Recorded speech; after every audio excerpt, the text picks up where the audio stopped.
Hey everyone, thanks for checking out today's Multiphonic-a-Day. My name is Ben, I'm a bassoonist based in Chicago, and I've been making one of these videos every day that I'm in self-isolation during the COVID-19 pandemic. Today is Thursday, April 2nd, 2020.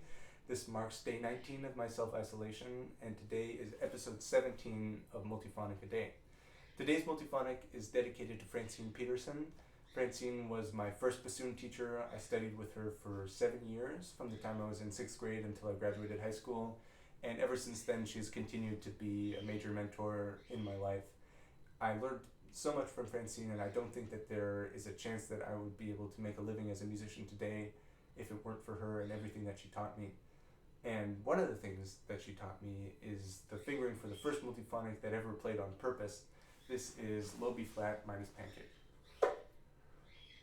So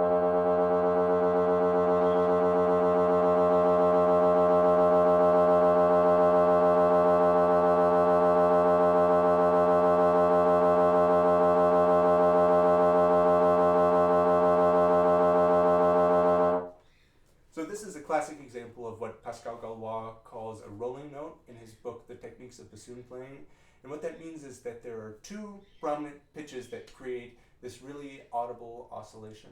And that's an oscillation that can be caused to accelerate and decelerate with embouchure and air pressure. So I'll show you that now, including sort of the upper and lower limits of that.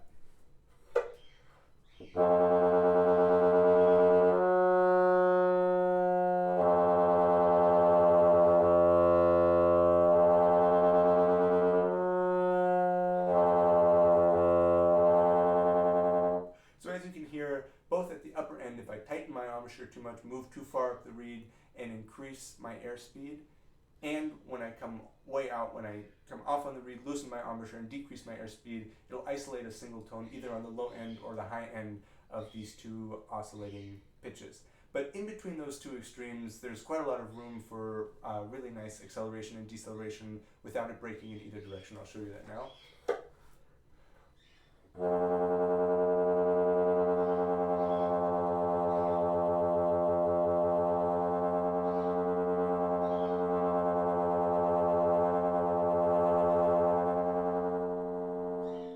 And I find that generally, if I play a little bit softer, I'm able to move a little further up on the reed without it breaking into a single tone.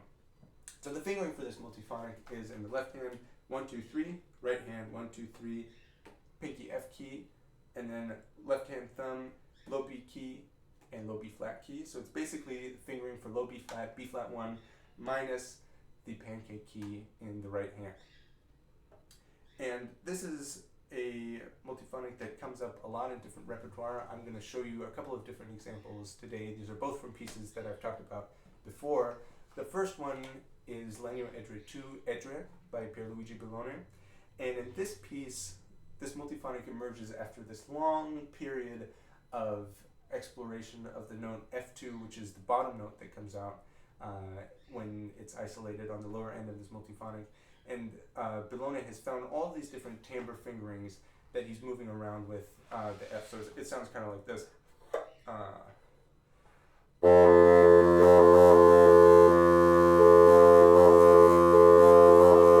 So by adding and subtracting keys with the left-hand thumb, there are all these different timbre and slight pitch variations on that note of the F. And so he spends a lot of time exploring this in this really monotonous but ever-changing environment of this one pitch. And then eventually it comes to this breaking point where the low B flat minus pancake serves as this outburst from this zone of just the F2. And I'm going to play one of those moments for you now. I'm going to play it at tempo once, and then I'll go back and play it in slow motion.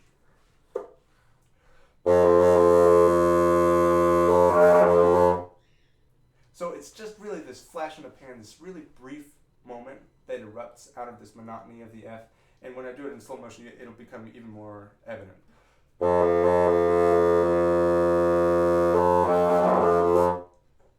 So there's just this momentary eruption, and I think it's so effective because after hearing so much of this one pitch for so long, you hear this sudden outburst, and you can't miss it, but at the same time, you're not really sure what it was or that it happened.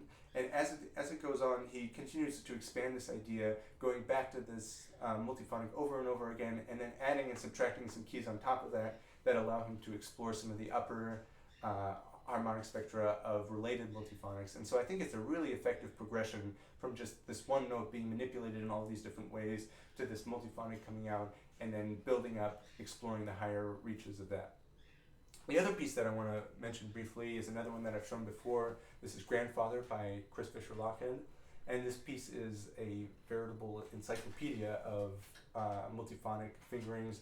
There are hundreds and hundreds of different multiphonics in here. And this one shows up a couple of times a little further than halfway through the piece, kind of as it's worked its way down into the lower register of the bassoon. And I'm going to give just one example here. This is cell 75.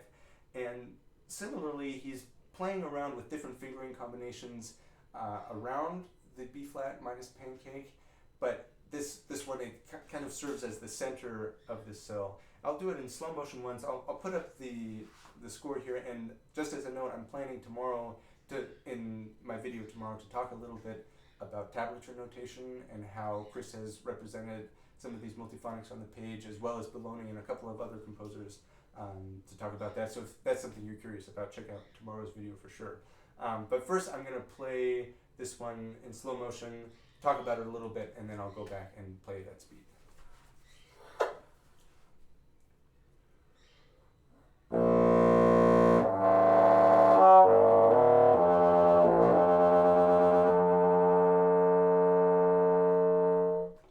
So one of the big challenges of this piece for me is that oftentimes within one cell that goes by kind of in the blink of an eye, I'm required to be moving back and forth quite a bit with my embouchure to accommodate the different resistances of these different multiphonics. So the first one that you hear in the measure, which is the low B flat plus the B flat key, I find I have to be really far off of the reed. And then when I pick up the pancake key, I have to move further up the reed.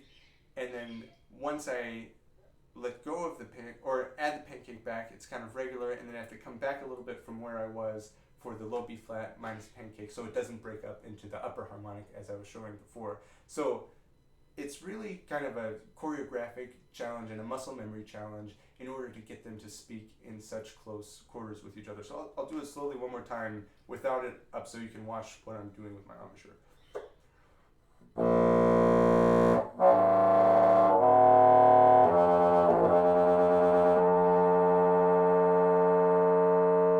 I'm not sure how much of it is actually visible in the video, especially given my facial hair, but I'm doing a lot of both moving sort of forward and back on the reed and a lot of tightening and loosening with my embouchure really quickly to try and get these to speak.